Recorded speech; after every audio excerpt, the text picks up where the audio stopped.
Link. Oh, Yep, I should probably put my goddamn lower third up. Linky link. Where's your goddamn lower third? I'm gonna make an upper third. I'm gonna buck the trend. I gotta change my. Although I love my subtitle, it's kind of perfect.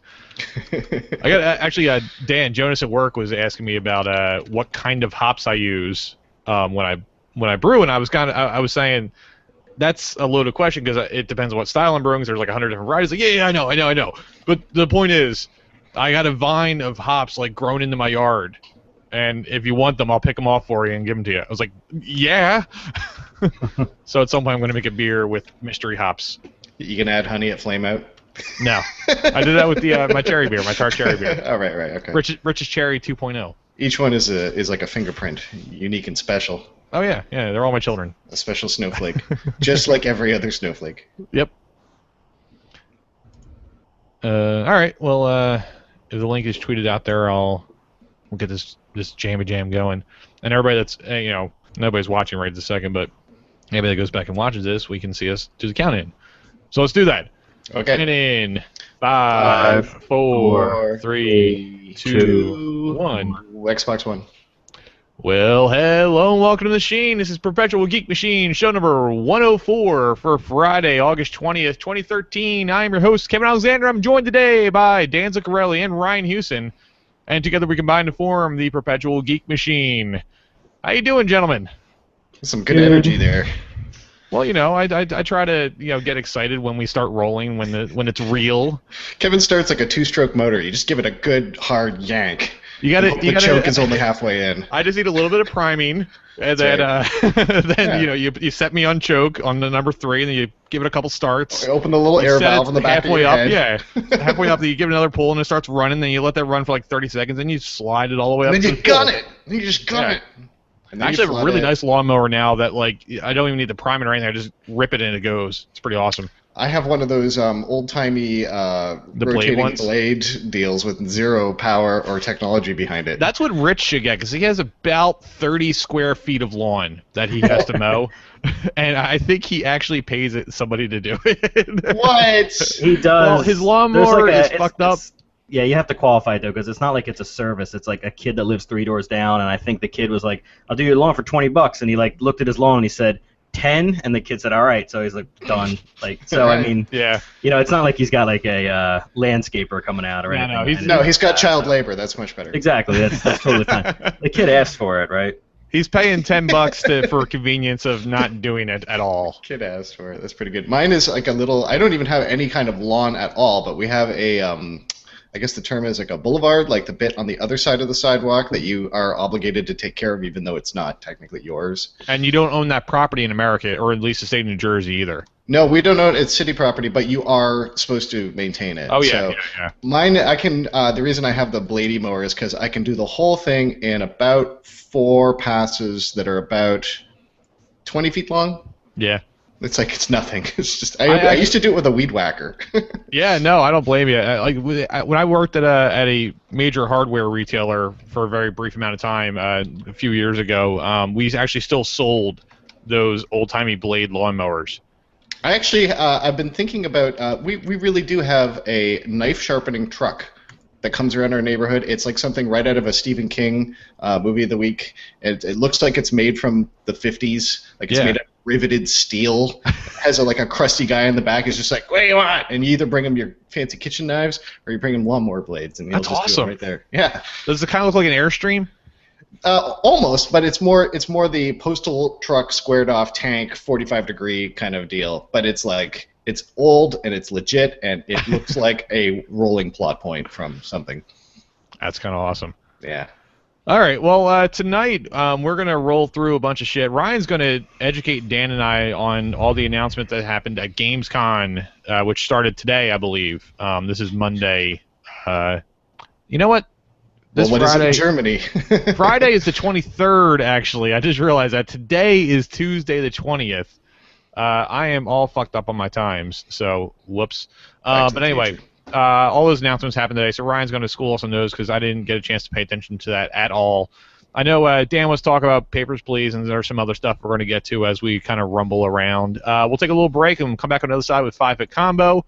Tonight's going to be myself and Ryan battling out the top 5 best things that would make next weekend more exciting. So, that's that one was way too vague. It was hard. That makes it more fun, though, at the same time. Yeah, so then we'll say goodnight after that. And, you know, I don't know. Ryan, why don't you tell us about all this Gamescom stuff? So, like, Gamescom is essentially Euro E3 for a lot of intents and purposes. It's not quite the same sort of deal. Like, it has an open floor, but the press conferences normally happen the day before, much like E3. A little bit weird this year because only one of the big 3 platform holders actually decided to hold a press conference. Nintendo, I think, is there, but they're not. They're doing a very low profile. They're doing their direct stuff. I would imagine the same that they did for E3. Yeah, but not even any kind of like meeting or event that I could discern. Like, essentially, they are there, they're showing stuff, but there's no particular focal press thing. You know what I mean? Microsoft seemed like they were going to do one of these, but then sort of canceled it, and instead are doing a well, much like Nintendo, like a kind of series of direct video leaks. Like, you know, I woke up this morning and essentially all the announcements went out. And I think I know why they did that, because their conference was timed for essentially 2 a.m. our time. So I think they just kind of went, well, and they didn't have that much to talk about, so I can understand. And plus, they're probably just scared because the press beat the shit out of them the last couple times. So they could control this a little better. So I'll start with them. They let out a few things, like they went into a few details about their indie program, which is actually a super good move for them. It's not finished yet, but they're trying to do a thing where you can actually use normal Xbox consoles, Xbox One consoles, as dev units if you're doing an indie game. So every Xbox One is potentially a dev box, which is a pretty neat idea. But they're still being a little bit cagey about whether it actually has full access to the hardware and all this sort of thing. They should call the app that does all that the NetYaros. NetYarozy? Yeah, I remember that thing. That thing was cool. Yeah, it goes for a lot of money now. Yeah, well, it's, you know, there's going to be indies everywhere just because the architecture on all these things, say for maybe the Wii U, is x86 based now, right? So it's actually an easy leap for developers, or much easier than it used to be, because they used to have to do PowerPC or, God forbid, Cell, right? That shit's gnarly. They announced a new Fable game, which... Is this Fabled Heroes? Yeah. And somebody is convinced that somebody else actually wants the Fable game anymore. Well, here's the thing. It's like, it's a subtitled one without a number, and they're like, yeah, it's 4-player and it's online, but it's not an MMO. Which already raises a bunch of sort of flags. So it's a co-op game. It's a co-op game. It's like a Borderlands-y kind of, like, but you have to play it online. So okay. It looks really nice, I will say. Like, it's cool looking. It's a cool looking game. Like, I've really managed to lean hard into that kind of like cartoon pastel art style that they sort of dodged around a little bit the last time. They said a few other things, like there's some of the ones that I thought they should have made a bigger deal of, like Plants vs. Zombies 2. Like, we knew about it, but it's like, that's a cool game. People want that. You know, you should talk about that more. What about The Last Guardian? Well, that's Sony. They did not say anything about The Last Guardian. That's all I care about. That game is just fucking AWOL. It is gone. I don't know what happened to it. Hold on, I'm just trying to scroll through. NeoGAF has crashed constantly all day today due to Gamescom, so my list is a little bit up in the air right now. Where the fuck did it go? I don't know. Microsoft had a few things to say, but nothing too major. You know, like it was essentially the Fable announcement, and then just sort of more gameplay from Rise, and yeah, I know, we're all right? super excited about that one. That game. You know what the general consensus, I did see it light up my Twitter feed very, very quickly, was how sick Titanfall looked. Like, to the point where it was like people that, like, I don't even play these games and I'm probably not going to play this, but there's no getting around how awesome it looks. No, that game looks really great. Like, I would agree with that. The thing is, that game's coming to PC. Yeah. Is that The game exact the same one? day. Is that the X Infinity War guys? Yeah, that's the Or is this Respawn. okay? Yeah, This is Respawn. not the Bungie one. No, Okay. Bungie one is Destiny. Okay. Which is also coming to all PS4, Xbox One, and I think PC at the same time. I think Sony locked up some exclusive content for that, but that's what I noticed. A lot of them, like the exclusive games, third-party exclusive games, that trend is going to continue, where there just aren't very many because nobody can afford to do that. You can't split your audience like that, you know.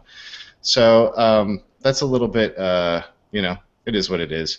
I'll go on to the Sony stuff now just because I actually can't find anything else about Microsoft right now. The only thing I heard people talking about was Titanfall, like on Twitter, you know what I mean? But I was only like tertiarily paying attention to it during work.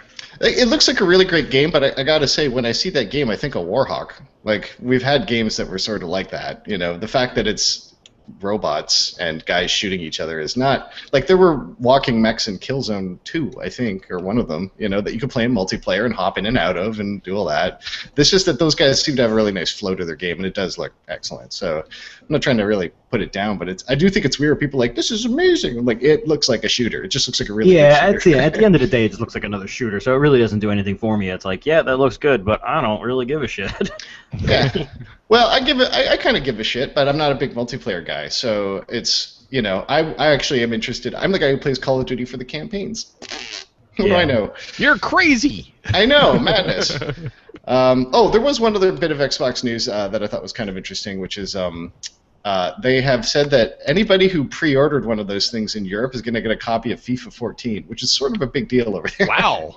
Yeah, that is a big deal over there. They were all going to buy that anyway. They must have parked a dump truck of money outside of EA. Oh my God, I know yeah. That license actually specifically says this will never be exclusive to anything, and it's not. But people who pre-order the thing, and it's like quantities are limited, so they're trying to bump their pre-order numbers up in Europe, apparently. Ryan, I'm going to need to stop you with your claim that Destiny is coming to PC because we have interaction on the internet that tells us that there is no mention of Destiny for PC yet. So where did you get your information, sir? Tales from my ass would be the official answer. I see. It's coming to PC. Come on. Yeah, it's gonna come. They started on PC. Come on. I mean, I played the first two Call of Duties and the expansion on PC. It's coming to PC. It's coming for Games Windows Live as it closes next year. Yeah, next week. Next week, isn't it?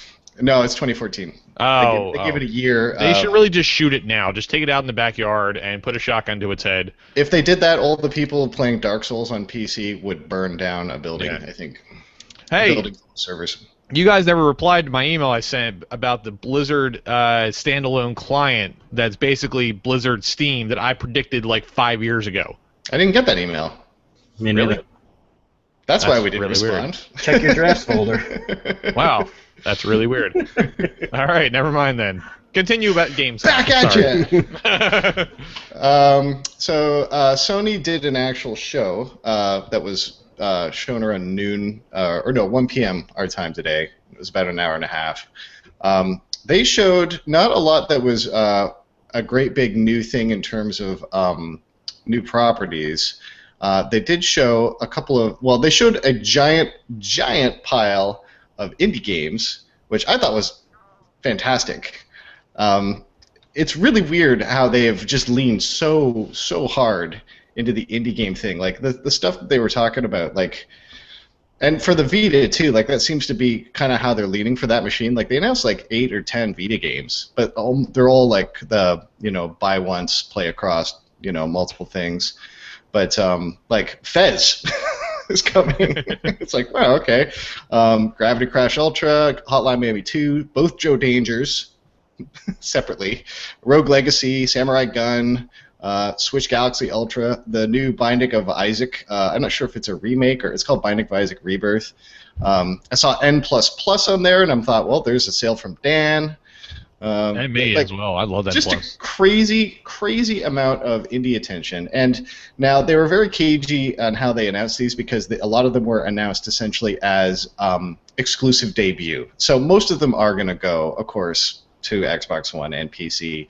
But Sony is like scooping up at least these sort of initial launch things. That's been it's been the MO for a while now anyway, but like I really just have taken to the idea of, all right, well, I'm just going to wait for it to hit Steam and then I'll buy it. That's just it, right? And Yeah. they got a couple of other ones where you could tell they're just like, okay, well, we need that. Like they got Minecraft. Yeah. So now Minecraft really is everywhere.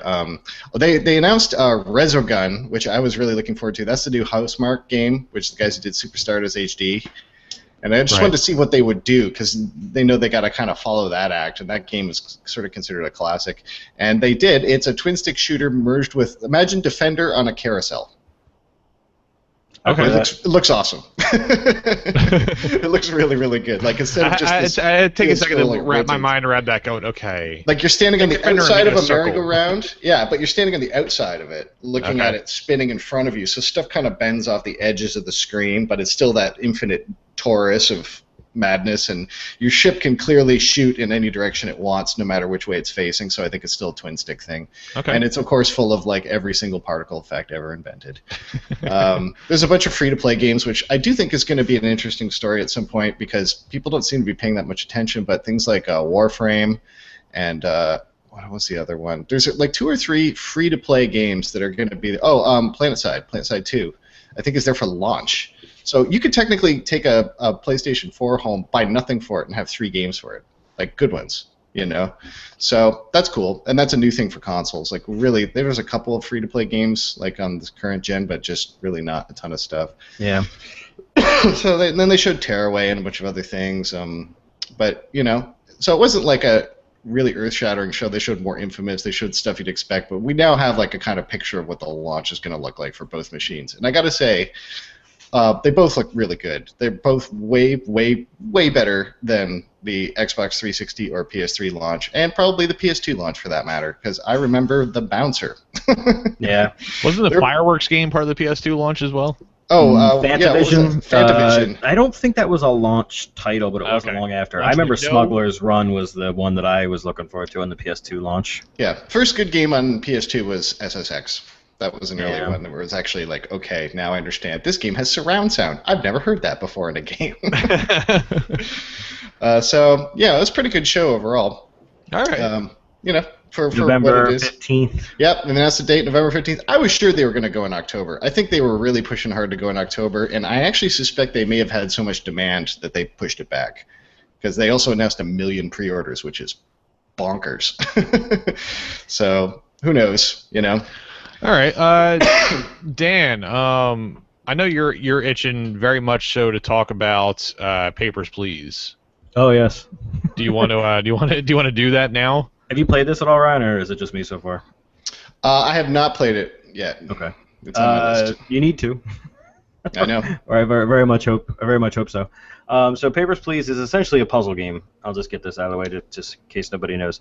Where you play a border control agent in the 80s in like a Iron Curtain type country.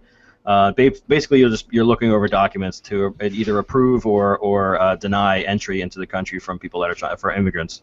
And in classic bureaucracy style, each day the rules almost completely change about who's allowed in and who isn't allowed in.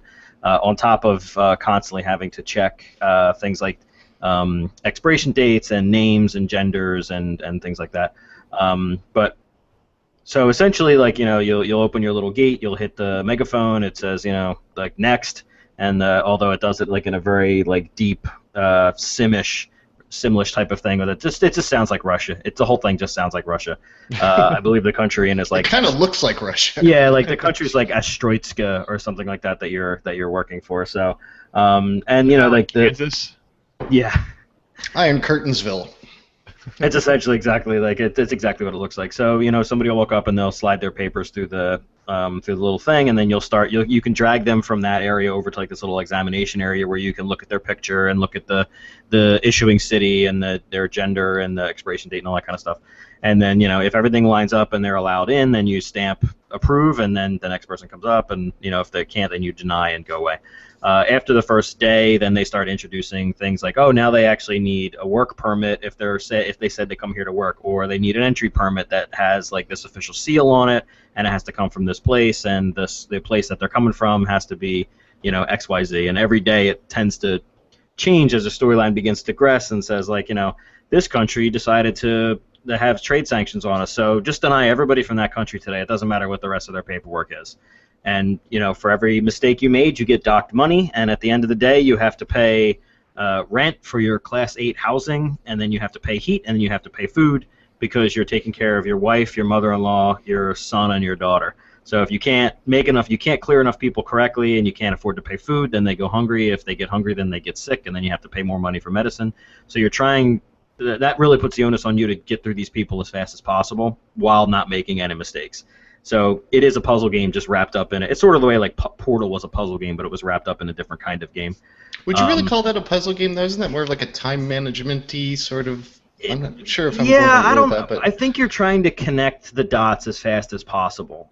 And right. They do change I think what's different about it is that they change the rules on you all the time. I mean, I guess it's puzzle the way Tetris is a puzzle game, where there's a time pressure and you have to make things fit the right way, or it gets worse and worse. Yeah, I mean, there's no real way that it gets worse once you deny a person. Like it's funny, like if you make a mistake, like when you approve or deny them, like a couple seconds later, like this daisy wheel printer sound starts and like this paper slides up as like you're being issued a citation. That's cool. What's greatly designed is that the screen is mostly like just decoration, and the area you're given to work where you need like your rule book and where you can examine their passports and where you stamp is like the bottom right hand corner of the screen. They don't really give you enough space to work, so you're constantly like sliding stuff on top of each other, and you have to flip through the pages of the book to find the issuing cities for the United Federation country and make sure that the spelling is correct on the city that they said their passport was issued in, to make sure that actually lines up, because even though the rules start getting more and more complex, these very basic things also are occasionally wrong, and you have to still make sure you're checking that the expiration date is correct. It does look a lot like an old Commodore 64 game, and I don't mean just for the graphics, but the way the screen is divided, like you said, like it's almost like a control panel. Yeah, it absolutely is, and I think it was designed that way on purpose, just to give you the menial desk job vibe of like having to slide this documentation around, and by the end of the game I'm looking at like 5 or 6 different like sheets of paper. It all have different information on it, and they really start throwing it at you. Like they'll give you everything except for like one thing, and you have to like point at the rule book and say like, you need this entry permit, and they're like, oh, I have it here, or I don't have it. So they could give you everything, and you can't just deny it because they're missing a piece of paperwork. You kind of have to point the discrepancy out, and then they might just say, oh, I forgot to give it to you, and then slide it to you. So it does become this thing where you're kind of like, look at this paper, okay, give it back to him. Look at that paper, okay, give it back to him. Look at that. It's almost like it'd be like working at the TSA at the airport. So I heard about this game first from they were talking about it on the Idle Thumbs podcast. Yeah. And the guy gave a brief little story about how somebody came in and he said, into papers, please, and he said, okay, here's my paperwork. My wife's paperwork is not in order. Listen, if she goes back there, they're going to do some nasty things to her. Can you just cut me a break? And he said, okay, and he let her in, and then she walked in and set off a bomb. Yeah. So that can happen or not happen. So and that's actually what leads into what's awesome about this game, because while I do think the puzzle aspect is really fun, and this finding the discrepancies is actually weirdly enjoyable. Some days are cut short because of terrorist attacks. Somebody might try to jump the barrier, or they chuck a grenade over or something. Those days suck because you don't really get a chance to get through that many people, and you're just short on money that day, and you have to choose between food or heat.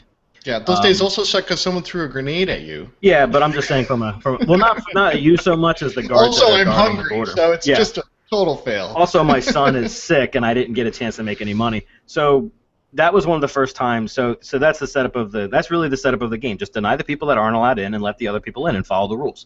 So a couple shows ago, I talked about Codename Verity, the book, and this idea of the unreliable narrator. Rashomon is also like an excellent example of the unreliable narrator. Bioshock is an excellent. Bioshock too. Like you're being told. So no, Bioshock. When that first happened, I ran into the same thing of like the husband and wife thing, and like you're allowed to get 2 mistakes a day, and then after that they start docking you money. So you have to be careful about how many mistakes you make in a day.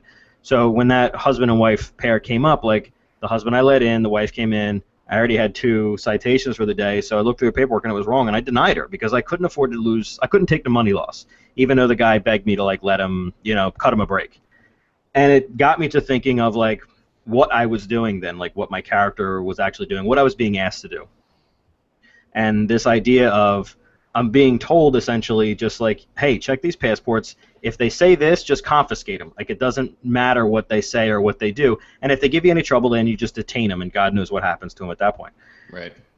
At some point, you start to wonder, like, why am I doing this? Like, there's nothing making me do this. Like, I don't lose the game. I'm just getting docked money if I make the mistake. So when a woman comes and she doesn't have a passport and she's begging me because she's sick and the doctor she needs to see is in Ostroyska, like, do I need to deny her? Should I be letting her through? Like, I'm not entirely sure what the game wants me to do anymore and what kind of ending I'm going to end up with, or how the game's going to play itself out if I go along and follow the rules. Well, it becomes the Stanford prison experiment is what happens. Well, actually, no, like, that's a bit different, like, because I was actually looking into a bunch of this. The Stanford prison experiment was basically, like, just power, more like the Milgram on one, amok. Yeah, this is really like the Milgram. And I asked the developer today on Twitter about this, like, and he sort of begged off it that I was a little mistaken, but I think the setup is mostly there. So the Milgram experiment is there's 3 people involved in this experiment. There's a test subject, there's somebody there as like a authority figure, like a doctor, and then there's a patient. Now the patient and the authority figure are both in on it, and the setup is 2 people take like a piece of paper out of a bowl, and one says like administrator, and the other one says like testee, or I can't remember the exact terminology. One person is quote unquote hooked up to a shock therapy machine. They don't know it. They're in another room, and they're not actually hooked up to it, but the other person thinks that they are. They're told to act like they're being shocked. They're told to act like they're being shocked. So the person that administers the shock has no idea. And the person in authority tells them, like, oh, this is going to cure them, like, this is part of the test. So I don't even think they should cure them. I think they just said, just please. Like, I remember the specifics. Put it on like 100 volts or whatever and hit this button. And the guy on the other time, they were told every time it goes, it's twice what it was the last time. Yes, and actually the person that was being quote unquote shocked was mentioned that they had a heart condition. So the other person administering this thing knew that there was like a danger, but the authority figure kept telling him it's okay, it's vital to the test to just continue doing it. There was actually escalating things that they would say, like, it's okay to continue, this needs to continue, and then... But they never threatened, and they never, like, they just said, please continue, and just insisted in a calm tone, but authoritative tone. If the person refused to shock them, like, 4 or 5 times, then the test ended immediately. But most people would continue to shock the person, even at, like, the maximum amount that the dial would go, and the person was, like, screaming on the other side of the wall that most people would continue to shock because an authority figure was telling them that it was okay. And now you need to go see compliance. This was originally done in the 50s to sort of talk about how the Nazi, like, concentration camps happened. This idea that, like, people were just following orders, that when orders come from authority figures, we tend to just... About half of us tend to just follow them. Yeah. Yeah, but Which is horrifying.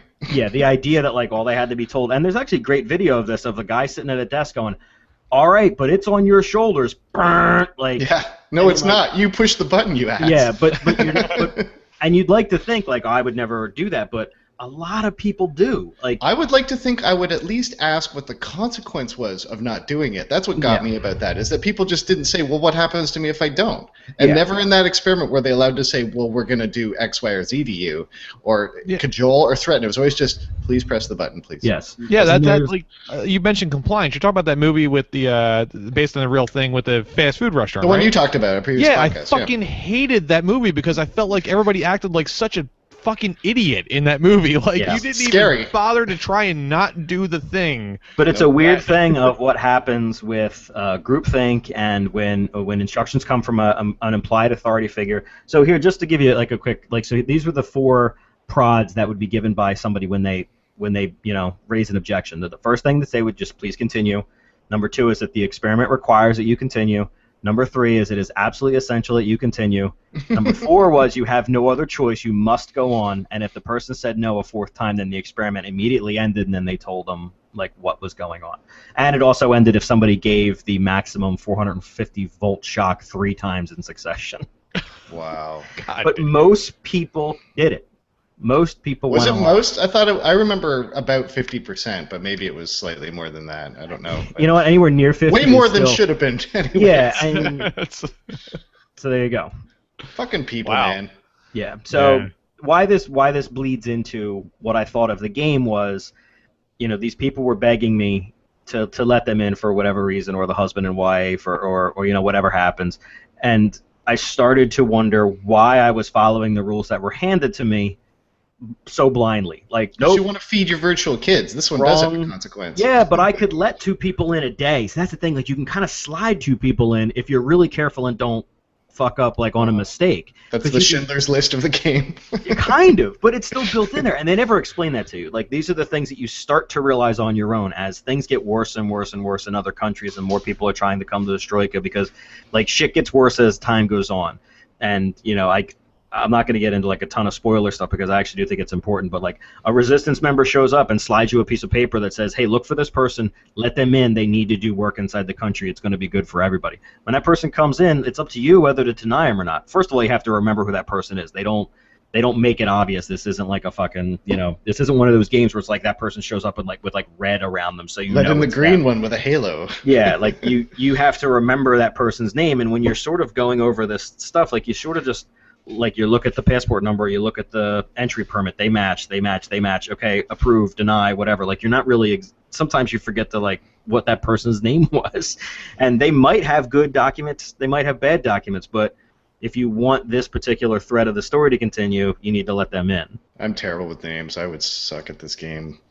Well, it doesn't matter what their name is because you're looking at both. Like you can write it down on a piece of paper. I can recognize Commodore 64 faces. I'm good at that. Well, you can write it down on a piece of paper actually in front of you, like physically in Right. front of you. Well, come on now. What is this, Myst? Yeah. This sounds sort of like a game that Jason Rower might have made. Yeah, it actually does. It does have that sort of vibe because he inserted a story where you didn't expect there to be one, and I found myself asking questions that clearly the developer wanted me to ask, but weren't put in the game anywhere. Yeah, Like, I he love when he put those questions in. blindside you.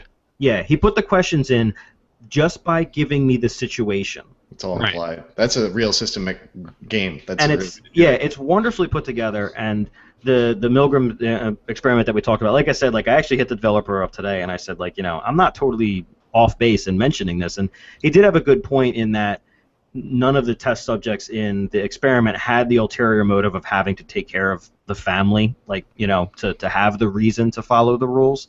right. So I do think he's. Once I was actually when he said no, and I was actually thinking like, well, I think you're wrong, and because I'm not an asshole, and we talked about this a couple of weeks ago. I thought about it for a little bit. It's like, you know what? He's right on even on a deeper level, where I think the setup is similar to this experiment as it begins to play out. Does become very different. So I would like to do a huge spoiler-filled talk about this game because I actually think it deserves that. So maybe in a couple of weeks, if you guys play through it, we can do it. I can't even tell you how heavily I recommend this game. Like I will play it, but I gotta say, like when you describe it, at least at the beginning, I kept thinking of that Simpsons episode where Skinner's making Bart like do astronomy with him, and he's like, all the pleasure of sitting still, paying attention, writing down numbers. yeah, but you think about some of the games you played that you enjoyed, what you're actually doing. Right? Like, Yeah, I know. Like, It's Tetris isn't a funny. Tetris isn't a fun thing. You're making blocks disappear. But there's a tension to this game that the clock starts flashing when you're getting down towards the end of the day, and you're allowed to finish with whatever person that you started dealing with when the time goes off. So when it starts flashing, like I'm trying to get them done as fast as possible to at least slide one more person in so I can deal with them. And each time they walk out, and then like it takes a couple seconds, and that daisy wheel citation comes up, and you're like, come on, what the fuck? I didn't do anything wrong. And it tells you the reason, but the next person's already at the gate, so you kind of just like grab that paper and like throw it off to the side of like your desk because you got to just deal with the next person. And if you have 2 citations, then you're sort of like, you have to buckle down because now I'm going to start losing money, and you really don't make that much money. Like a couple of fuck ups means you're not eating. And Are you gonna play Cart Life next? That seems to be the Maybe. sort of companion piece for this one. when I finished it, it said I got ending 18 out of 20. Weird. Wow. So I don't know how many and there is, I want to say it was over the course of like 24 days.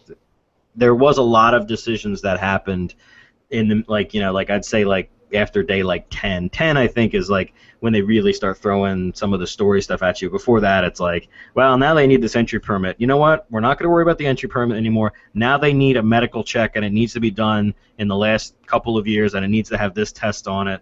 Like they just each day they keep changing things on you, I think, just to give you the idea of the story before it eventually kind of settles in on the rules, although they still change things most days. But then these story things generally start to happen. I'm going to make a game where you're an elderly Walmart greeter. Inspired by this. And then one day you have to make it interesting and I'll play it.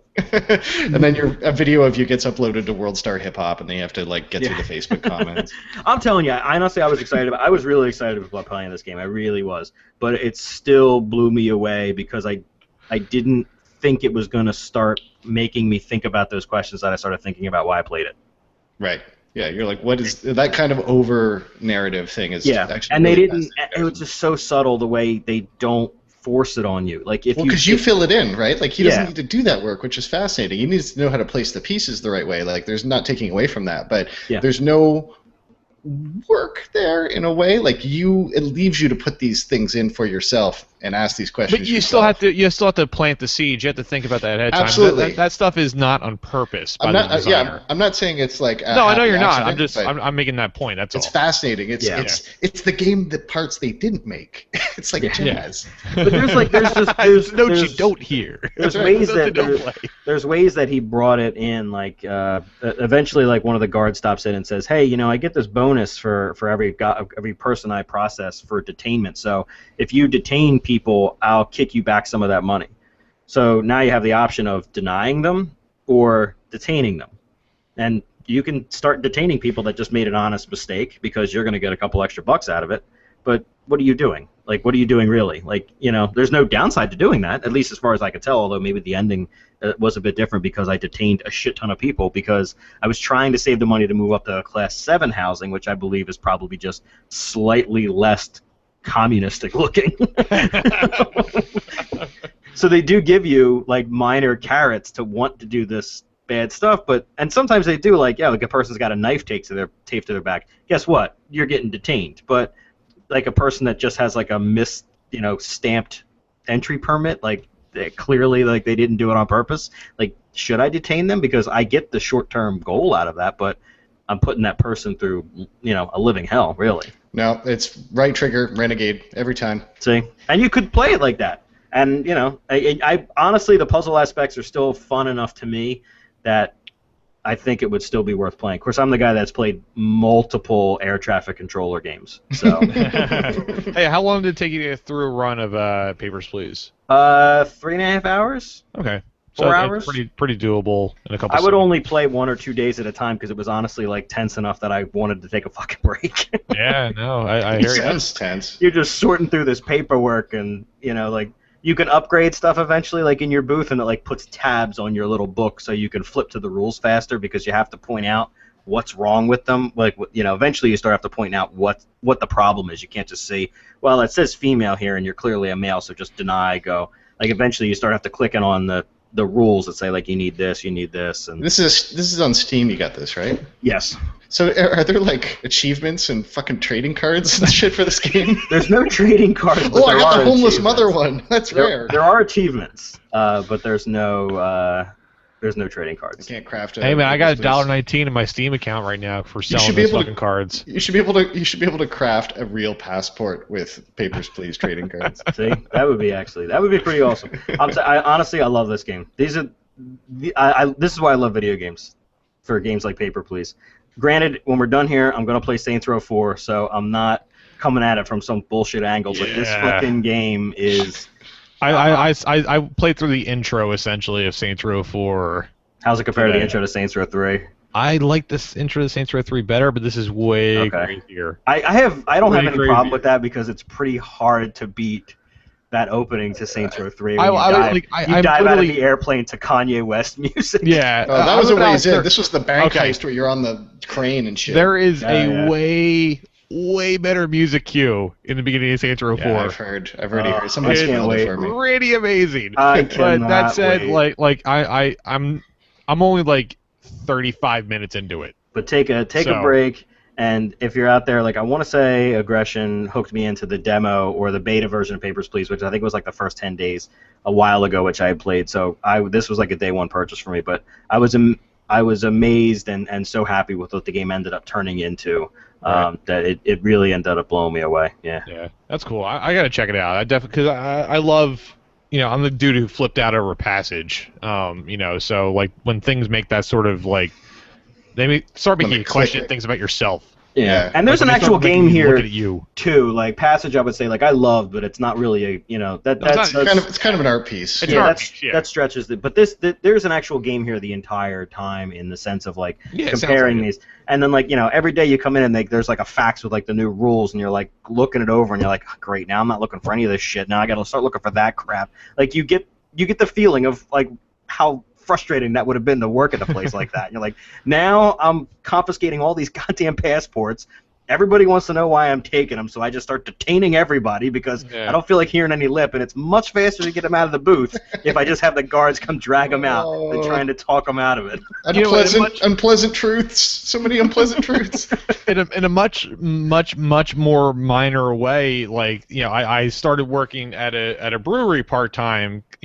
My obsession with beer has kind of led me to this, and there's all these new laws in New Jersey concerning breweries and them having tasting rooms and things like that. Because in this country, state by state, it's completely different.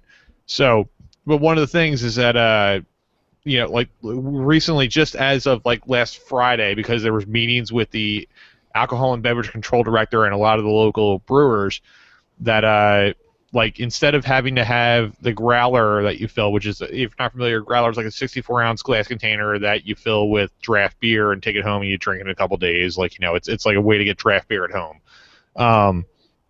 It was supposed to be branded with the exact place that it came from. So I'm working at Flying Fish, and so it's supposed to be a Flying Fish growler. And then it also had to have the government warning. But now they changed their mind and said, all right, well, now you can just fill any growler as long as it has the government warning on it. And the government warning can either be printed on the growler, or it can be a printed sticker that is stuck onto the growler. This is fucking Papers, Please. This is exactly what that is. Like, here's the official seals that this permit can have. Yeah. So, I mean, it was like I went into work. I went into, last Friday I went into Flying Fish, and then like they're like, oh, by the way, we can do this now. I was like, oh, okay, that's completely different from the past month that I've been doing this. So, so Kevin, it's not really that much of a stretch. Yeah. I heard, just to diverge slightly on the beer thing for a second, indulge me. I heard about this place. I don't remember what it was called. I heard it from a buddy the other night. I thought about you because I thought it was really brilliant. It was apparently there's a couple bars in the States that are doing this. There might be one or two up here where they do essentially they have like a stock ticker board of all the beers that are on tap, and the prices fluctuate throughout the night depending on demand, and you can watch it live. And I'm like, that is the greatest idea. That's a fucking fantastic idea. It drives down the prices on stuff that's sitting there. It gets you through your kegs quicker, and it gets you through the popular kegs slower. That's really. And they do like the ticker boards with like the flip over numbers and stuff. It's like. Yeah. Everybody looks up, and there's like, I wonder if they're doing like trading calls and like trying to yell things to people across the room. And I was like, that's great. Like that's gamified beer. No, I love that idea. Actually, as a customer, that would be terrible. No, it's perfect. There's hard stops on it. It's not like a certain kind of beer can go up to like $50 or something. But it's a nice idea. A similar thing. There was a Philadelphia Philly named Jason Worth who left the Phillies to go to the Washington Nationals for a ridiculous contract that he should not have been making that much money on. No sense of the word. And then when his first year there, he was terrible. Like, he couldn't hit a fucking ball to save his life. And there was a bar down there that was serving beers at his batting average. He was batting like .234. A beer was $2.34. Or if it dropped, it would just drop as his batting average went up and down, which I thought was hilarious. Nice tie-in. Yeah. Oh, man. Gamify everything. Yeah, absolutely. Right. Yeah. So I'm started listening. There's a new podcast that's really worth your time if you're even sort of into food. And I it's eat food all the time, like almost every day. There I'd say 3 to 5 times a day. I probably enjoy some food. And if you like the science behind food, and you probably like Alton Brown, and Alton Brown finally started his own podcast called the Alton Brown Cast, which he really just can't come up with a better name than that. So, but it's a really, really well produced show. It's on the Nerdist Network, so take that for what you will. But I can actually, since I edit this show, I can hear like some of the audio edits, but it's really transparent to most normal listeners, and you can tell he puts a lot of time and effort into it. 'Cause he'll throw out like, here's one of my favorite food quotes, and he'll kind of focus on one type of food throughout an episode. Like recently, it was pickling things, not just pickles, but like the act of pickling food. And so he had quotes about pickles, and then he kind of gave you a couple of pickle recipes, and then he interviewed someone, and he's interviewed like Bobby Flay and Alex Cornicelli and Hugh Atchison and people like that, just different chefs or food personalities throughout the world. And I don't know, I really like Alton Brown because I like the approach he takes, like the scientific approach. He's almost like Mythbusters for food. Yeah, it's very engineering oriented. Absolutely, yeah, but he understands everything, and he's the kind of guy who he will make biscuits 1,000 times in a year just to try and perfect the biscuit recipe, and he'll make one little tiny change each time, but he understands why he's making that change. Like this time, the crust was good, but the inside was still a little undone, so I got to do this to change it and things like that. So it's really interesting hearing him go through those sort of things, and he's a good interviewer, it turns out, too. This is why I always tell, by the way, like my fellow nerds never to feel embarrassed about your hobby, because food nerds and wine nerds, well, booze nerds in general, way dorkier than any kind of computer. You're not like, oh, I need a vintage Atari 2600 with this particular motherboard, otherwise it just will not do. Yeah. Like this sort of like extra level of, they would say discerning. I would say attentive. Like I'll talk about my games collection, and someone's like, oh yeah, I downloaded this emulator. It's got like 100 and something games, and you're like, yeah, get away from me. Don't touch me. Don't ever mention that again in my presence. No, man, I really like my steaks well done. I think it's a well done steak and some ketchup, man. That's the way to do it. Some ketchup. You never like. My mom, it turns out, and she'll never hear this, I love my mother very much, but she's a terrible cook. Terrible cook. Everybody always talks about that's a hard truth to learn as a youth, isn't it? Everybody talks about, I didn't know it as a youth. I know it now. Like, everybody talks about, like, oh, it's just like my mom used to make. I don't want anything like my mom used to make. You have like a much sadder look when you say it. There's like a slumped shoulder aspect. Oh, man, it's just like my mom used to make. No, but like she's the kind of person who will cook the ever-loving shit out of everything. Like everything is super, super well done. You don't understand that beef should really just be like medium at most, and that tastes way better that way. All is leather. Yeah, yeah. Hydrate the meal. So that being said, I enjoy if I eat steak at all, it's medium well, and I don't really give a shit what anybody says to me about it. Yeah, I also don't believe in taking any shit over that. Like when people are like, medium well, and you'll see steak people go like, you don't want to do that, and it's like, fuck yourself. I just told you what the order was. Like, I am an adult. I'll take it however I want. I had somebody actually give me lip in a restaurant once because my wife likes well done steak. She doesn't like any red; it freaks her out. And I'm like, medium well, and they're like, we don't really do that. And I'm like, do you want us to leave, or are you going to do it? Like, what the hell is this? You asked for our order. Yeah, it might insult the chef and all that stuff. Like you should. Yeah, but I'm paying the chef. You want. I'm actually ordering you what to do. I'm on your side, Ryan. I'm on your side. So I just feel like it's like it's like Don Draper and what's her name? I want not Betty, but what's the sort of the Joan? female? No, the other one. Other character on Mad Men? Yeah, Peggy. Peggy's like, why you never say thank you to me? And he's like, that's what the money is for. Yeah, it's like such a great line. That's what I'd say to the chef. I firmly believe, as someone who has had to endure I'm not exaggerating here, probably about 700 conversations about why I don't like cheese. I'm not someone to give anyone else shit about what they do or do not eat. Yeah, guess what? We're all different. Way, shape or form. Yeah. because I do have exceptions to all that. So, you know, but no, I as I've gotten older, I've gotten a lot looser in the things I've eaten or I eat in general, and I'm much more apt to trying things now, and so. I am too. I used to be a hyper picky eater when I was a kid. Oh yeah, Now I eat all kinds of shit. Definitely. My parents would never. They're like, I would never get. Oh, they're that. blown away. Yeah, my siblings, everybody, they're all blown away by it. I ordered goat cheese on a burger the other day, and my mom was like, "What? What?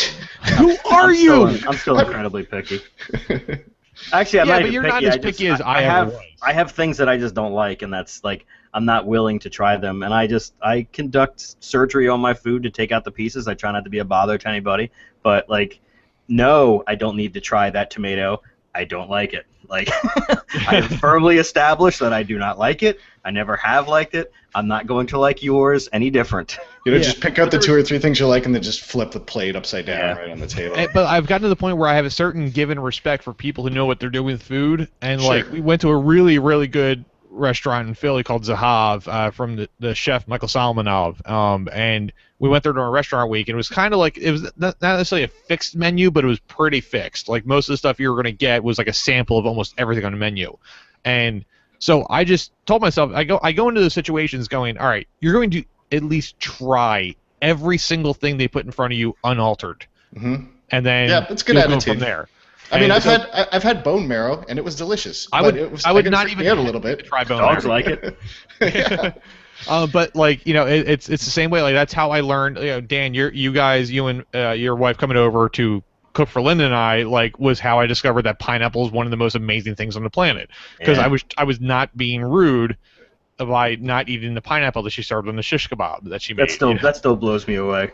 Chris is not aware of pineapple. No, because he's like, oh, this is delicious. And I went, yeah, no, grilled pineapple's like the best, right? And he goes, no, pineapple. I'm like, wait, you've never had pineapple? I live in Jersey. Why would I have pineapple?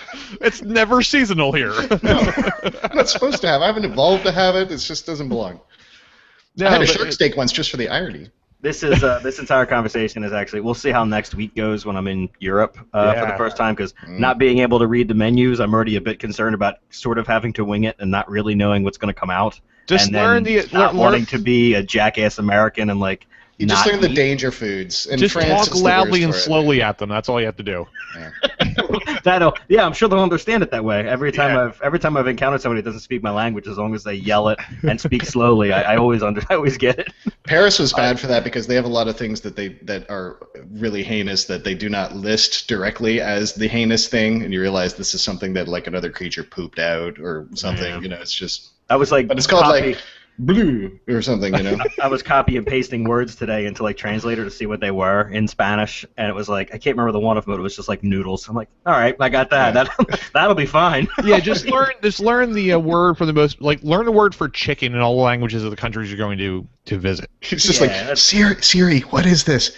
It is duck penis. Oh, okay. You really could if if the restaurant you're at has a Wi-Fi signal, you just hook up and go to Google Translate or something. And I do it all the time. I look up like, what is this? Even Italian food, it's impossible to keep track of every single kind of cheese and pasta and stuff. Yeah, like, but that's right. But Italian, true Italian food is super simple. There's like 3 things in everything. Yes, and I don't recognize any of them, but they're all awesome. 3 amazing things in everything. We'll see how it goes when I'm over there, because I'm gonna try not to be that American, but I am pretty picky on my food, so we'll see. Yeah. The last thing I'm gonna do is try to order something in a different language and ask them to hold something else out of it. You'll be all right. Yeah. We'll see. Either way, it's going to happen. So. Yeah, no, you're going to be in the middle of it real soon. Pretty soon. Yeah. So, all right. Well, I think now's a good time to take a break, and then we'll come back on the other side with some 5-hit combo. Need break. This is my break face behind an empty glass. Need break. I should probably talk about the Bioshock game quickly. Oh, that's fine. We can do it at the end if you want. Dan, I didn't even know you were going overseas. Yeah, I'm going on vacation next Wednesday. So where are you going? Barcelona, France, and Italy. Fuck you. Connected by a boat. Fuck you. I'm walking away. That's a disgustingly awesome trip. Yeah, I don't know if I've told you yet. We haven't talked about Clash in the Clouds, the Infinite DLC. Oh, yeah. No, you don't need to buy that unless you already bought Season Pass. No, it looked like just like all combat. Arena. Yeah. No, it's all combat. I didn't buy it.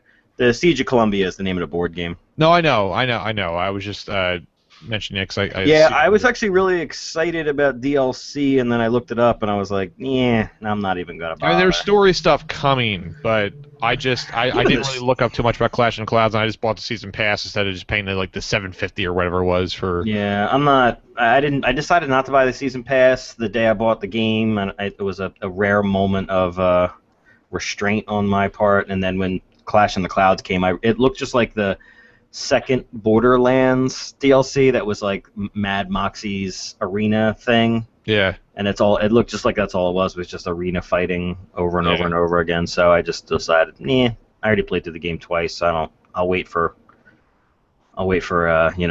Yeah. story-based stuff. But even that just seems like it's going to kind of just pull on people's nostalgia of Bioshock 1. I don't really know how it's all going to fit together. Yeah, we'll see. Yeah. Saints Row 4, like, I'm going to boot it up as soon as I got a little discouraged right at the beginning because I wanted to be immediately thrust into the crazy. Yeah. And you're not. Really, there's moments of it here and there, so it's a lot of shoot the guys in the beginning, the very beginning. Like to me, I remember the very beginning of that game was like the bank robbery thing, and that was cool, but it was whatever. Like it was fine. It wasn't until I jumped out of that airplane. Yeah. That game was like, holy shit, this is the greatest thing ever. I think I'm gonna buy Dive Kick. It gets pretty crazy pretty quickly, but I also, too, I'm not really actually even through the entire intro yet, so... Yeah, I'm going to play it some. Disney Infinity came today, too, so we'll see what happens. All right, cool. We'll see what I get to. Have fun with that. No, I mean, that's the kind of... Like, those are exactly the kind of things that, like, goddamn, I would fucking flip out over if I was a goddamn kid right now. Yeah. Dive Kick is out. Yeah, I feel I'm hesitant to buy that only because I feel like that's a thing that you should play with other people in the same room. Yeah, I don't know. It's like maybe one night if you guys are over, we'll buy that and then play it in the same room once and then never play it again. I think I might buy it. It's local versus full Steamworks. There's got to be online, right?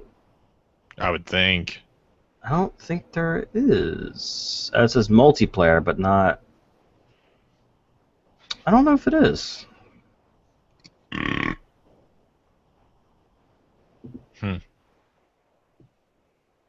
On the PC, anyway. I don't know if it's different on PlayStation Network. We're in that weird spot where it's like, how much PSN stuff do I want to buy? Like, 3 months from now, the PlayStation 4 is going to come out. And that's the only console I'm getting next time, but I'm still going to get it. Yeah, next time, or not next time, but my PSN Plus ran out, and I've been hesitant to restart it. Well, that'll continue over. No, I know, but I'm not going to get any of the consoles. Oh, okay. I'm not going to buy any of them. Like, I'm going to be a PC gamer for the rest of my life, pretty much, unless when they come down really, really low, because the amount I play games now doesn't justify getting a whole separate console now. Yeah, I'm just going to buy the one. Yeah. I mean, I definitely play enough. I don't play a ton either, but I definitely play enough to justify one of the consoles, but certainly not all three like last time. That's right. For sure. I mean, yeah. Weird. I don't think I ever really anticipated that happening.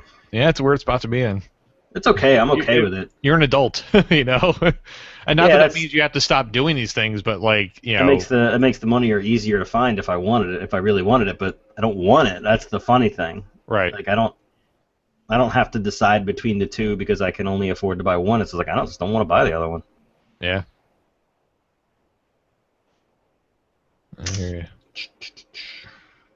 All right. Well, I'm gonna take a break. Hit the bathroom real quick. Be right back. All right. Leaves me to entertain everybody as per usual. If you are here, we are on break. I'm sure we'll be back in a couple of minutes. So yeah, grab a drink or hit the bathroom yourself, and I don't know. Come back in a couple of minutes. I'm just gonna sit here on Reddit for a little while.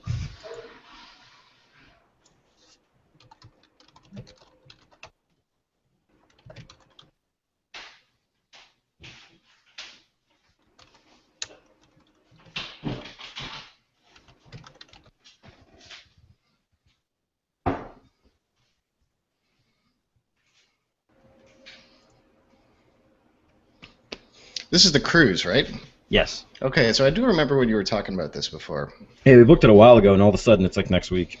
Oh man, you're gonna have a good time. So we're going to Barcelona like 2 days ahead of time, and then like we get there on Thursday, and then the boat leaves on Saturday, and it comes back the next Saturday. Man, well, I'm that most sounds looking forward fantastic. to. We're going to Pompeii. That's the thing I'm looking forward to the most. And you're gonna have like data at least on the boat. That's pretty cool too. Like, I mentioned there's Wi-Fi or something. I don't know about that. I know they had you could pay for access, but Right. I don't know if I'm going to bother with it. I'm definitely not taking a computer. No, but you'll have your phone or whatever. Yeah. I gotta tell you, you take an iPhone and you put it in airplane mode, just use it as a camera. That thing will last for a week. Yeah, I know. It's amazing. I actually bought a new point and shoot. There you go. Oh, okay. So I got this one because it's actually a 20 times optical zoom, Oh, wow. which is like the best one. I don't know. I don't know how they fit that in there. Jeez. I don't know. So if I'm taking pictures of buildings and shit, but I don't like a camera around my neck. I'm just not that guy. Right. So I actually That's made cool. out really well on this because Best Buy will match Amazon prices now. Well, that's silly of them. And I had some gift cards. Well, there's been multiple articles that refer to places like Best Buy as the Amazon showroom. Yeah, showrooming, they call it. Yeah. So, and when I was there, actually, Apple has a huge footprint at Best Buy, and now Samsung does too. And they have different people working there that are not Best Buy employees. No, they're So the store within a store thing. Yeah, right? and it's actually a good idea on Best Buy's part. But regardless, I had some gift cards that I couldn't use on Amazon. I had to use at Best Buy. So I go in to buy this camera. It's $300 at Best Buy. It's $260 on Amazon. So I'm ready to argue for my $40 so I can get it for $260. The guy, I guess, was really flustered. He looks it up on Amazon real quick, and it says. Sorry, I'm watching a horse drink a beer. So the price on this camera says new and used from $225, and the guy goes, "Hey, look, it's even cheaper than you thought." And I went, "All right." So it is. So yeah, $225 for a Canon 16 multipixel or 12 megapixel. But it was really the 20 times zoom that I was interested in. That thing never gets old. It's got the headphones on. Nice. But yeah, we leave in a week from tomorrow, or if you're listening to this podcast, a week from 2 days ago. Dude, the microphone is not a salt lick. Please do not treat the microphone as a salt lick. Okay. There, just earned our explicit tag right there. We usually earn it. We had to tell the. That sounds terrible, doesn't it? Yes, it does. Terribly great. Hey guys, it's me. What the? I would have gotten away with it too. Yeah, we had to tell the kids at the podcast that at the Podcasting 101 last episode that we were a little blue. Yeah, I was just gonna say. I was wondering if they're like, well, we'll go listen to your show, and it's like, ooh. Yeah. I should tone down my fucking swearing. Nah. It was like as we were setting up for that show, we were like, "Oh, we're gonna have the website up and behind us. Let's make sure everything's okay on there. We don't have any curse words or whatever, do we?" The first brick says like "motherfucker" across it, and it's great. We got, Truth in broadcasting. yeah. Like the one we didn't erase was the stormtrooper grabbing his crotch like Michael Jackson. That's a good one, actually. I like that one. Yeah. All right. Should we come back and wrap the show up? Yeah. Sure. Well, I didn't talk about any of the stuff I did, but Yeah. if we're running long, then that's perfectly okay. We were at like almost an hour when I threw it to the break. So. Do you want to do just 10 minutes of what you've been doing, and then do the 5-hit? We can do that if you want. Yeah, I kind of Yeah, wouldn't mind mentioning Elysium and Civ 5 just for a little bit. All right. And Dan, you want to mention the Bioshock game, board game too, right? Yeah. All right. Well, let's just do that before we hit 5 combo then. Okay. All right. Welcome back. Hope you had a fun, entertaining horse break show. We were there. We're not gonna head into 5 combo just yet. We got a couple more things we want to go over. We just wanted to take a break real quick. So Dan and Ryan, you guys both saw Elysium. We if did. I'm not mistaken. I did not. My wife saw it. I didn't see it. I was working. So. You're not missing anything. That's what she said. It sure is pretty. I'll give him that. Sure. It's a very pretty film, but it was not as good as District 9, and it has a few plot points that you could drive one of your large train simulators through.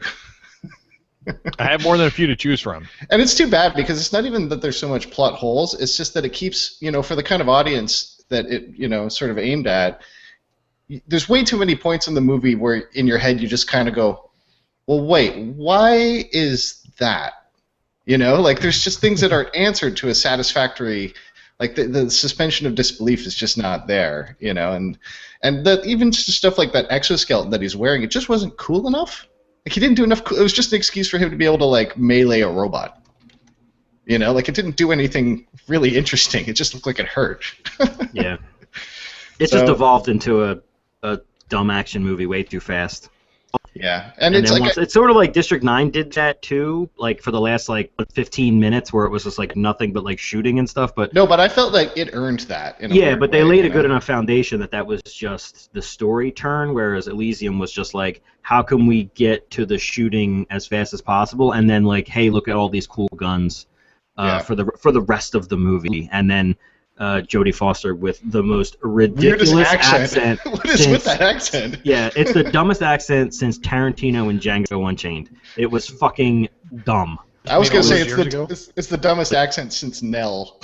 Yeah, that could be that too.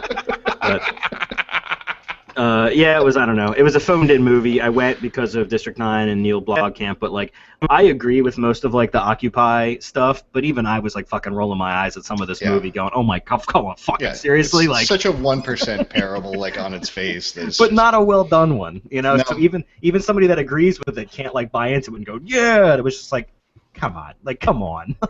You're not doing us any favors with this. So yeah, you didn't miss anything, and I thought it was going to be a thing I thought it was obvious, at least in my head, that the reason not everyone could go to Elysium is because there aren't enough resources to sustain everyone on Elysium, and then you find out most of the way through the movie that no, that's actually not it. They're just dicks. Yeah, that's the reason. Yep. Wow, really? They're just assholes. Just huge space dicks. No, not space dicks. Stay far away to space dicks. All right, Ryan.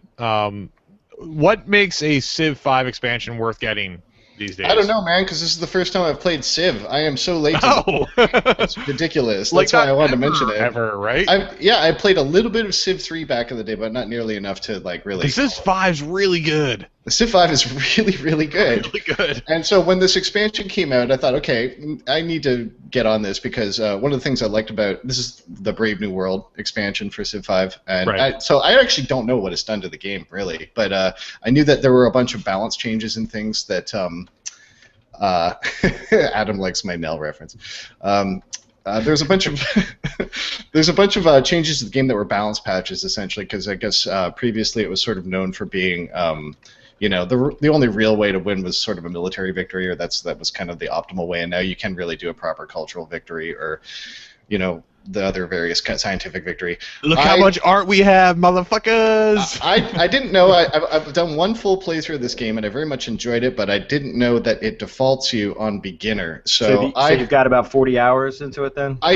Yeah, kind of. It's probably at least 25. I mean, but I steamrolled it. I had it almost simultaneous military, cultural, and scientific victory. I beat that game like it owed me money, and I didn't realize that it was in this super low difficulty until I got almost to the end. I thought, okay, well now I need to bump it up a little bit, but I was like, this is easy. What the hell? Yeah, well, that's what you do. You play it through again, and so and I like seeing the weird little sort of mix-ups you end up, just because it randomly generates a map and it names them after real-world places, so you get to see fun things like Mogadishu up near the Arctic Circle, or you get fun messages like, the Vatican demands Zoroastrianism. I like that. That's kind of a nice touch, beating up on the Queen of Portugal or whatever, but yeah, that's a cool game. I mean, I love me some turn-based stuff, and it's weird that I've never gotten around to this one properly, but I think I'm definitely going to spend some more time with it because it's that kind of game. And it's a good one to play late at night. This is why I like turn-based games late at night, because you don't need to be like on the ball. You don't need to have your Twitch on. You can just sort of go, you can have a drink in one hand and the mouse in the other, and just be like, I think I will attack them. And I had outpaced Japan to such an extent that I got to do this really fun things where they're like, you're being a dick, we're going to invade you, and they would roll out their 10-inch mortars, and I would send like F-16s or something just so far beyond what they had that it was just a complete cakewalk. So that's pretty cool. I might have some more to talk about that later on, but I just wanted to throw in a dig there and say, yes, everyone's right about Civ 5. Pretty good game. Really good. I love the art and the music in that game. You just feel so like scholarly while you're playing it. When I was still reviewing games for Game Zebo, there was one that Jimmy had me play that was like a fantasy version of Civ that I got fucking completely sucked into. Like, it got to a point where I was like, all right, I had to check out this game for like an hour or so, and I'll just then I'll be able to write the review. And then a montage happened. Like 5 hours later, I was like, all right, I think I got the idea. Also, I have deep vein thrombosis. Yeah. I am going to get the parts soon. I'm going to take a trip to IKEA as soon as I can and get like the $25 worth of parts to convert my desk into a standing desk. Like it's like an end table, a couple brackets, and a shelf. Yeah, like, you can do it so cheaply. Like a cabinet door, some Luftwars, and a couple of dumb bars. Risers. Yeah, it's going to cost me half that for the Swedish meatballs in the cafe. So yeah, get yourself some lingonberry drink on the way out. Dan, to push us along before we get into 5 at Combo, you played the Bioshock Infinite Siege of Columbia board game. Yep. This was actually it's such a weird a license to get. They're a very small company called Plaid Hat Games that did this. So it's like a Risk-ish type game, but not really based on the Risk rules. But you're moving a lot of minis around, battling for control of Columbia. So one player plays as the Founders, and the other side plays as the Vox. That's the setup of the game. No Indian faction. No. Just the it's the a little Vox. Bioshock Infinite joke there for you. Just the Vox Populi, and then the Founders. So each person has a leader that they use that's chosen at random, and the Founders have the Comstock or Fink, and the Vox is like Daisy Fitzroy, things like that. The board is gorgeous as a layout of Columbia. It looked really nice. Separated into districts, and then actual locations that you'd recognize if you played through the games, like the Hall of the Heroes Hall, I think it was called, or Finkton or Shantytown, things like that. The super interesting thing about the game is while you're fighting each other, Booker and Elizabeth are controlled by the game and move around the game board and can completely wreck your shit, regardless of which faction you're on, depending on the situation. So you'll move. Elizabeth gets placed on the board at random times. There's different timelines that she follows that you choose one at random at the beginning of the game, and basically it details where she's going to be. Booker is always chasing her. If she's she's not with Booker and you kind of have control over her, which gives you some temporary bonuses. If Booker shows up to get her back, he's immediately aggressive towards you, and then Booker and Elizabeth move as a pair around the board as the rounds go on. Sometimes aggressively, sometimes not. Elizabeth can break away from them. Sometimes they get separated over that course of that timeline. But you essentially have this randomizer moving around the board that sometimes helps and sometimes hurts you as Booker and Elizabeth get, move through Columbia. So in a way, you're playing through the battle that was playing out in the video game while you played as Booker. Now you're playing that battle while Booker and Elizabeth are running around doing the shit that they did in the video game, and you're not really connected to it. It just can affect you, which thematically actually works really well. Adam and I played it over the weekend. I think we both really liked it. The downside is they don't really explain the storyline at all. They sort of are on the assumption that you've played the video game already, which I actually found to be a bit of a downer, that I had to explain a lot of it to Adam just sort of to give him an idea of what these Vigor power-up cards do. They give you the Bunk and Bronco Vigor card, but you don't have any fucking idea what that is, if you're not a fan of the video game already. So you're almost playing as the I'm not sure if I know how to say their name right. It sounds like you as the player are almost like the Lutece twins. No, they're actually totally inconsequential. You might play as Daisy Fitzroy and you're leading the Vox Populi soldiers. Like there's Handyman, and you have a blimp, and you have like your actual Daisy, and like the founders have the Songbird at their disposal. So like the Lutece twins aren't really so much a factor as like Fink is, and Comstock and Fitzroy and things like that. I suppose if it was them, if the game wouldn't win until you had played it 122 times or whatever. Exactly. But the minis are great. The board's great. The rules are actually pretty cool.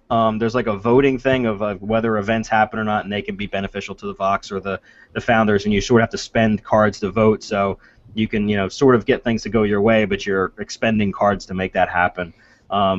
You can actually level up your units, your shotgunners or your founding fathers. If you're playing as the founders, you can employ those George Washington soldiers, and you can level them up and give them more abilities as you use them over the course of the game, which was like a nice way to tie the video game mechanic back into it.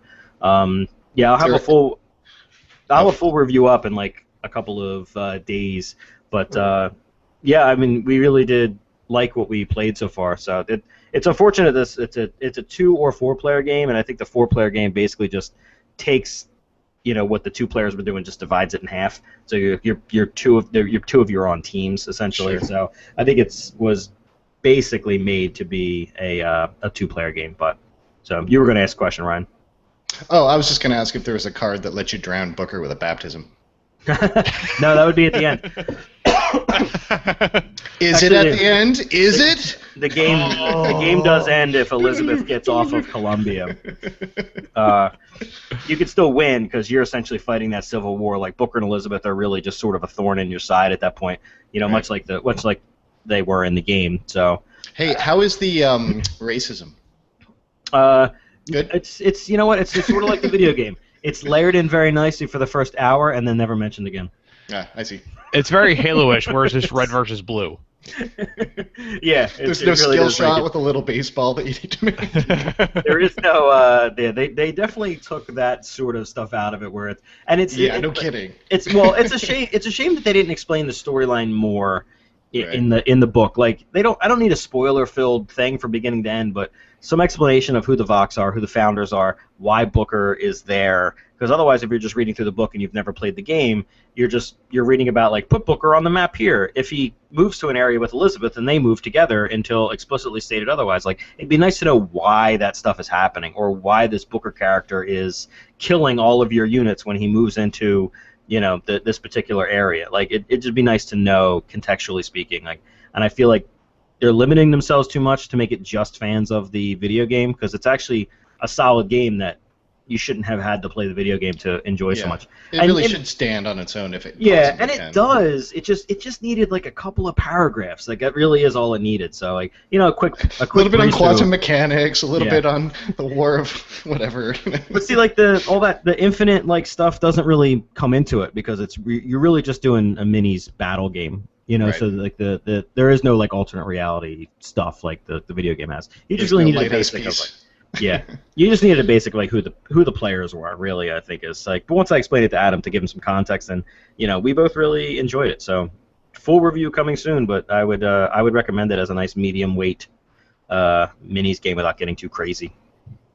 Cool. That's it. All right. Well, why don't we start to head into the tailspin of this, and we'll go into some 5-hit combo here. As mentioned at the top of the show, tonight is myself versus Ryan, and we're going to be counting down the top 5 ways that next weekend would be way more exciting. And it's kind of a broad topic, but we like those here at Perpetual Geek Machine, so we have no idea where this one's going to go. But I will turn this over to Dan, providing that he hopefully has the little intro thing ready to read.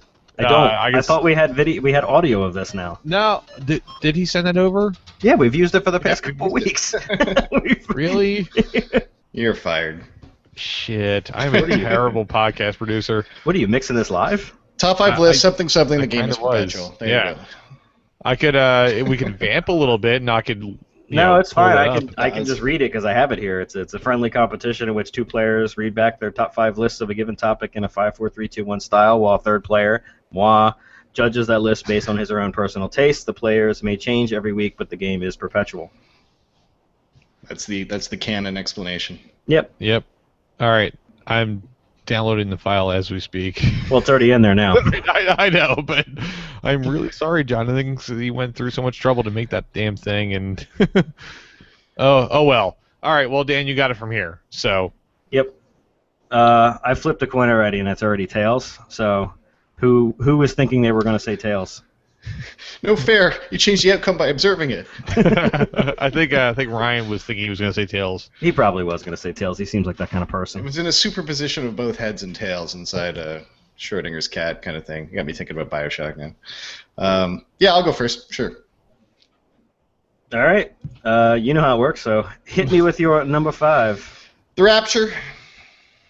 I'm kind of eager for it because I want those people gone. Then the rest of us can have fun without consequence. I can't wait until the Rapture, man. That would be the greatest thing ever. Like, I want, because they'll be happy because they'll be like, haha, we were right. And I'll be happy because I'll be like, haha, you're gone. Yeah. That's a win-win. Next weekend. By the way, that was one of the games mentioned at Gamescom. Everyone's gone to the Rapture. That was one of the indie games that was on the Sony thing. And I was like, that is a fantastic title. So I'd like to see the Rapture. For completely selfish reasons. This as a total tangent on Reddit today, somebody posted a picture of their cat they named Kirk Cameron because it was a stray that was left behind. Nice. That's pretty good. Nicely done. All right, Kevin, you're number 5. All right, number 5 I decided to do as a callback to previous events in the show, and I'm going to go out and get my knife sharpened from the truck that runs around Toronto. Oh, man. Sort of kind of reminds you of an Airstream, but maybe not. Really, like, this also ties into the talk about food earlier, where as you get more into food, you want to learn how to cook, and as you cook better, you need better tools, and so you need really nice sharp knives all the time. And my little Rachel Ray knife sharpener just won't cut it. I need the old guy, the old disgruntled guy. Yeah, we actually got really nice knives, like Henkel knives, for a wedding gift, and I have never sharpened them, and that is embarrassing. I know! That's what everyone says. God! I'm an asshole. You might as well have not fed your dog for the past 4 years. I'm an inhuman monster. 3 years in, my Henkel knives still cut everything like butter, so I'm not really worried about it. I know. It's a mix of You're knife an people awful living. human being. Yeah, I know. It's the same mentality that tells me how I like my steak I'm cooked. an awful human being who can still cut his steak pretty well. I'm not sawing through stuff. It doesn't have to be a katana where I can drop a sheet of silk onto it and gravity slices it in half. Like, it's good. It's fine. It's fine. It'll be fine. But yeah, I do feel like an ignorant ass when I use them sometimes. I'm like, I don't deserve this As knife. long as you keep them in a block and don't throw them together in a drawer. No, we keep them on like one of those magnet things on the wall because they look terrifying. And every time we have like people coming over with like little kids, they just kind of see that corner of the kitchen and go like, ooh, like our house is so not child safe. Like the magnets are going to magically stop working or something. They can. If you just give the wall a good thump, 4 super sharp knives will fall off the wall. All right. That's how it is. Ryan, you're number 4. My number 4, exciting thing to happen next weekend. Time becomes a loop. In other words, Groundhog Weekend. It just stops and it's a weekend forever. I think Bill Murray is actually living that life. I think that's how he's patterned his crazy appearances, is that he is just decided to live his life as if it was Groundhog Day. Yeah. And I think that's not a bad way to live. I mean, he doesn't have perfect, maybe he does have perfect precognition of everything. I mean, I did see a pretty convincing article once that argued that he is in fact God. It makes sense when you think about it. But yeah, just the next weekend is just all, that's just all of time. It's just all weekends, just Saturday, Sunday, Saturday, Sunday, Saturday, Sunday. That'd be great. That would not be bad at all. Wouldn't have to go to work. Yeah. Just like, Actually, it would be fine. I'd be okay with that. As long as it's during the summer, I went to go to work. No, it's a weekend in February. Yeah. Oh, well, as long as it's in February, I'm all right with that. But then it's kind of cold, so I have to move somewhere. All right, we're getting complicated here. All right, Kevin, you're number 4. I'm a simple man with simple pleasures and simple needs. So I think just getting a SSD drive for my computer will make next weekend way more exciting. Because then I'd get to take my computer apart and finally clean it out and vacuum it and blow out the dust that's been accumulating for the past year. And I'd get to do my yearly reinstall of Windows, which is always fun. Really? I do look You forward install to it that. every year? Every year. Every year, just about every year, yeah. Jeez, are you going to Just- do Just 8? kind of reset everything. I'm still on 7. I haven't done 8 yet. I mean, I'm still on 7 too. Oh, I'm yeah. not doing 8. But I'm yeah. not doing 8. I don't reinstall unless I have to. I kind of like to get things back to basics every once in a while. Do you also like to defrag your hard drive? Oh yeah. Yeah. See, Just that's 'cause I'm old-fashioned. used to it. I've been doing it since I had a computer, so. That's old-fashioned at this point. Yeah, I know. I don't care. Well, on SSD, yeah, definitely. Well, Edit yeah, I your autoexec.bat file. The command com's not going to edit itself. No, you got to press F1 sometimes when it boots up. It asks you every time. All right, Ryan, you're number 3. My number 3, I don't know if it would make the weekend that exciting, but I would love it if everyone on Earth learned the difference between the phrase this weekend and next weekend. Oh my God, Lynn and I were And just then talking at some about point this, we like, can introduce the today. following weekend. That's right. I wish people would figure that shit out. So we were discussing this weekend and next weekend on a Sunday, Right. and so my wife referenced this weekend as the following weekend, Which because is in my correct. mind we were in Sunday. Yeah. Well, that if you're was still in still- the weekend, yeah, that's... you Okay, said this so I'm weekend. justified. If you said Yeah. this weekend on Sunday, I would assume that it's something you guys forgot to do and we're trying to get done on Sunday because you're Right. supposed to get it done this weekend. Yeah, the weekend Right. is still in effect. That is Yeah. still this weekend. Otherwise, This weekend is I always the understand current the or next difference. one. Yeah. Yeah. And people know it because they also say, you know, what did you do this weekend when it even just went past? Like they know that phrasing. It's just, but people say next as if it's the next coming one, Yeah. thinking it's like next in line.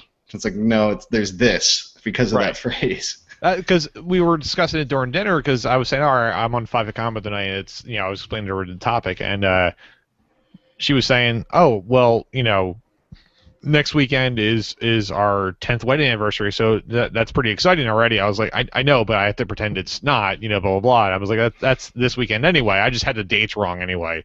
But so, yeah, it came up a couple times in the past couple days. I think it would be exciting if everyone figured that out. All right, Jeff, number 3.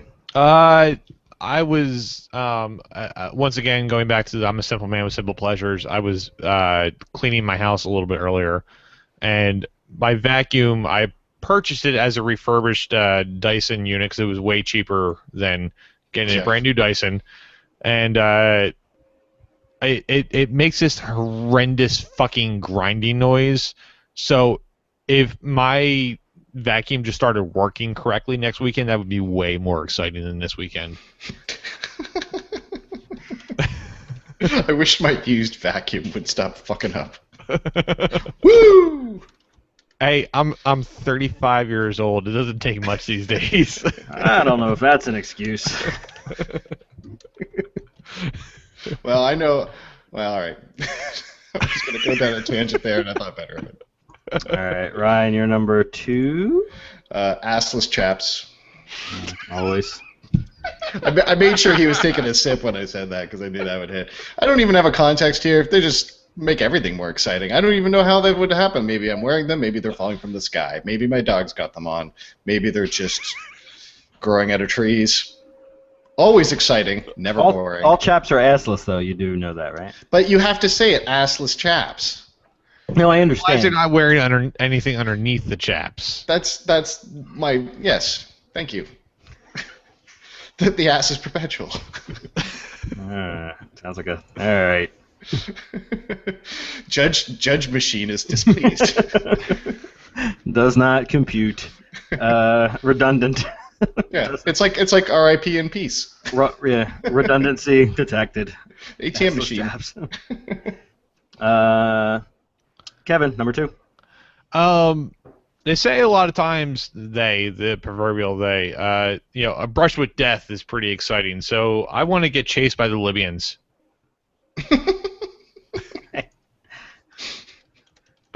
In a mall parking lot, preferably. This is where the vague topics suck. I told you. It was on our 5-hit combo topics document I know. list. I have no one If to you blame want on to small. improve that, go in and make some changes. I know. You need to tell me that I'm shocking someone electrically and give me a consequence. Otherwise, Top 5 combos to be in upcoming top 5 hit combo segments. Oh, that's weird. You just sort of listed my number one. Not kidding. All right, Ryan, you're number one. I had my top five hit combos come to pass. My top five hit combos come to pass. That's right. I want to have a. I got to make another list just to make that number one. You're going to. It folds back within itself. You're going to have lunch with Mary Magdalene. You're going to get the ability to fly, but it's going to be very hard, a lot like swimming. That was a good one, yeah. You're going to get a brand new mint copy of Star Wars Master of the Terras Kasi. Oh, that would have been a good launch title for these. Forget Killer Instinct. A reboot. Masters of Terras Kasi back. Han Solo, ring out. Or my favorite, Whore versus Whore. That was the name of the sand person. So I would always battle it just to hear the guy go, Whore versus Whore. H-O-A-R. Please, get your minds out of the gutter. Yeah, I had my top fives happen. All right. Got it. Kevin. Oh, man. This is, as is per usual with Five a Combo, it was kind of like four stupid ones, and one that might be a little bit more serious. I would really like them to push up the deadline for when they're going to open up the Kennedy assassination files and just release those, and I would just spend the entire weekend reading them. Hey, man, they just did Area 51. What? Really? Yeah, they did. They declassified a bunch of stuff. Guess what? It's a test range. Yeah. Who knew? Don't say. That's surprising. That's what I mean. I know I'm not going to find out anything, like, because let's face it, he was killed by one guy in a freak circumstance, and with a magic bullet. All there is to it. The magic bullet is a bullshit theory because they had the diagram wrong. I know. That's exactly what they want you to think. You take Governor Connolly, and you shift him over a little bit, just like the seats are arranged, and boom, the magic bullet lines up. He was killed by the grassy knoll. The knoll was the actual living organism of grass killed President Kennedy. That mound of earth took him out because he was a communist sympathizer. That knoll had something. Good luck judging that one, Dan. I'm already done. Oh, good. Because I didn't know how we're going to be able to. And now we'll get the robot vote, and the robot vote is in. Number 5, Ryan said the Rapture. Kevin said get his knives sharpened. I'm down for the Rapture. It would make the queues a lot shorter that I had to deal with. It would probably drop unemployment like nobody's business. It answers so many Malthusian questions, you can't not want it. And all of us would sit around and going, I guess they were right. Well, I'm fine with that. That's for them. This traffic is way better without all these other people here. Yeah. So number 4, Ryan said time becomes a loop and we have a Groundhog Weekend. Kevin said an SSD. I already have an SSD, and while I do admit they do me for a mighty fine weekend, I would like my weekends to go on forever, especially if you hate your job with a passion. If Monday never came, that would be quite the joy indeed. So yeah, time becomes a loop. Number 3, Ryan wanted to learn the difference between this weekend and next weekend, or for all of us to learn the difference. I want everyone to learn the difference. And Kevin wanted a working vacuum cleaner. Kev, I feel bad for you on this one. Even at 35, you should want for more for a fun weekend than a working vacuum cleaner. What are you doing with your life? You deserve better than a working vacuum cleaner. I really want you to set the bar a little higher for yourself. I really think you can do it. I believe in you. All I had to do is put the vacuum cleaner in my car and take it to a vacuum repair shop and pay some money. That's all I had to do. I haven't done that yet. None of that stuff should bring you joy in the weekend. It should just be like, okay, I can cross that on my list. You have no idea how annoying that sound is. Yeah. You should just turn it into a fermenter or something. Have you Googled it? I gave this one to Ryan too. I couldn't balance out the list and give you a working vacuum cleaner. No, that's fine. I tried. I failed. I wouldn't do it. I'm ashamed of myself for this list, so don't worry about it. Ryan wanted assless chaps, and Kevin wanted to be chased by Libyans in a mall parking lot. I actually went with Kevin on this one because I'm going to take that to mean watching Back to the Future next weekend, and that would make next weekend more fun. It actually looked like a very exciting chase. I firmly believed that when I was a kid, that the Twin Pines Mall parking lot was the Echelon Mall parking lot. Yeah. I firmly believed that when I was a kid. I didn't understand the idea that every movie was filmed in California. Also, as we've already established while Ryan would like people to learn the difference between this weekend and next weekend, I'd like people to understand that all chaps are assless, therefore it is a redundancy to say so. Fair enough. I'll take that. For number 1, Ryan wanted my top 5 hit combos to pass, and Kevin wanted to push up the deadline for when they'll do the JFK stuff. I don't care about the JFK stuff. I do. That would make my weekend way more exciting. I just liked writing out my top 5 hit combos coming to pass. I like the idea of flying with effort. Or there's also be something hilarious about being held to account for the lists that we've created over the course of over the past couple of years. It's almost be like a defending your life thing, where it's like, look, you said your number 1 thing to do would be this, right. So now it's happening. So I think I would. A part of me would like to have that come to pass. So there you go. All right. Well, congratulations, Ryan, for beating the shit out of me in 5 combo. If it makes you feel any better, I just checked on. Aw, look at the dog. I just had to check on Wikipedia to make sure there really weren't any assless chaps. Dan's right. That's what they are. Yeah, by design, they're all assless. But it doesn't sound the same to just say chaps. Because they're chaps, not pants. Otherwise, they'd be pants. If you said assless pants, then I'd have to go with like. But then they're not pants. That's some sort of harness. They're chaps. No, but if you said assless shorts, what are you left with? A couple of straps. It's like wearing some suspenders around your groin. I'm pretty sure that's what chaps are. No, they go all the way to the ankles. Do they? Yeah. Well, that's fine.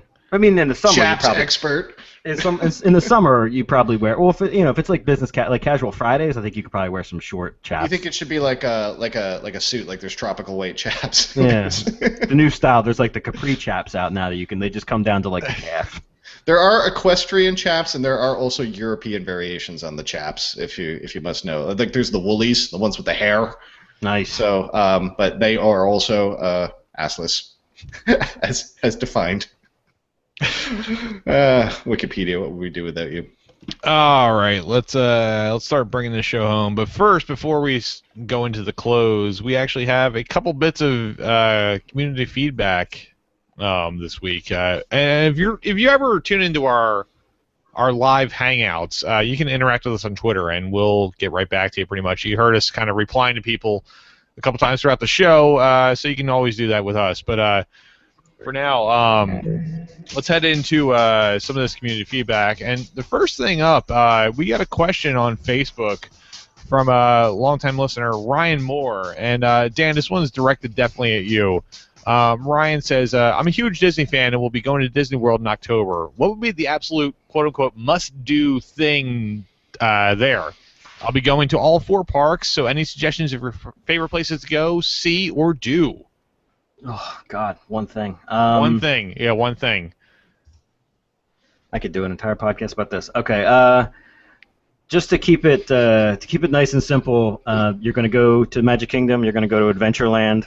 Across the way from the treehouse, the Swiss Family Robinson treehouse, you're going to get yourself a nice Dole Whip pineapple float with pineapple soft serve ice cream and a pineapple wedge, and then enjoy a ride on the Jungle Cruise, which is the absolute classic of the classic attractions there, as far as I'm concerned. That's 2 things, sir. That's in all of 2 Adventureland. Separate things. All right, then the Dole Whip. He can chain those together. I think we should allow it. Yeah, but you wouldn't be able to take that on the cruise, would you? Oh, you finish that before you get over there. You fucking inhale those things. Oh, yeah, yeah. Let me see if Dan can answer a skill testing question. What's the best food at Epcot Center?